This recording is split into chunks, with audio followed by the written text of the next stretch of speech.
Qozog'iston bosh qalasi Ostonada bir yurtning xo'jasi o'zini kompensatsiya to'lanmayini aytib, o'z yurtini jimiriga qarshi chiqsa da, hokimiyatlar uning yurtini buldozer bilan jimirdi.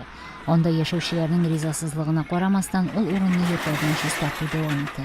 Yerida ilni Sovetlar Sho'rindan beri yetaklab keluvchi Nursulton Nazarboyev ismidagi universitet tuzilishak. Kiyevda o'zak saylov komissiyasi yonida Vola ismli firqa uyushtirgan bir kichkina demonstratsiya vaqtida berilishlar bo'lib oldi. Firqa vakillari 20 a'zoning oktyabrda o'zashaq saylovda nomzod bo'laraq tirkala olmauına protest bildirdi. Hokimiyatlar ularning dokumentlarındagi yetishsizliklar orqasida tirkalmavini aytdi. Ukrainaning Xarkov shahrida bir turkum aktivistlar shahar boshlig'i Gennadiy Kernesning vazifasidan ketuvini talab etdi. Ular Kernes shahrida Rossiya yoqli mitinglarni uyushtirishga yordam etgan deb u yashagan binoga borib kirdi.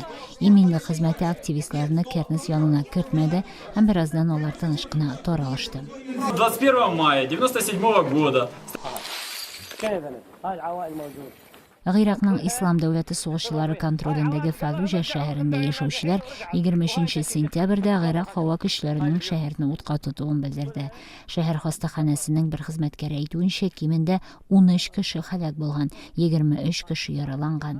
Bu xabarning durustligini baysiz shig'anoqlar osha tekshiruv mumkin tugul.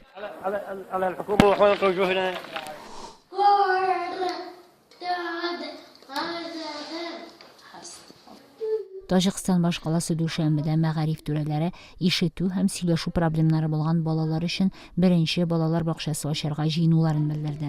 Tojikistonda shunday bolalar uchun bir maktabda bor. Maxsus bolalar bog'chasi shu maktab bilan baylanishda ochilacak. U maktabda bor ildan yig'ilgan 180 lab bola o'qiydi.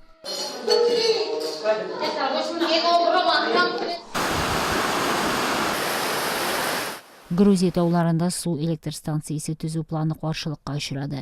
Yaqindagi Xayishi avuli xalqi bu planga rizosizlik bildirdi. Bu o'ng'aydan uyushtirilgan konferensiyada chiqish yasovchilar elektr stansiyasining tabiatga ziyon keltirishak, ham uning iqtisodiy foydasi zo'r bo'lmayacak deydi. Pokistonning Peshawar shahrida esa ishlovchi xotin-qizlar birligi uyushtirildi.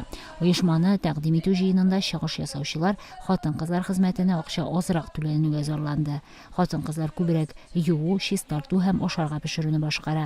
Uyushma shaharda ishlovchi xotin-qizlarning huquqlarini yo'qlayishini bildiradi. Pokistonning Xiber viloyatida tubakda tinchlikni yo'qlaw maqsadidagi futbol birinchiligi ochildi. Tubakning turli o'rinlaridan bardag'i 40 futbol taqimi yig'ildi. Xiber viloyatining qo'ybirilishlari Lashkariy Islom turkumi sug'ushchilari qo'lida.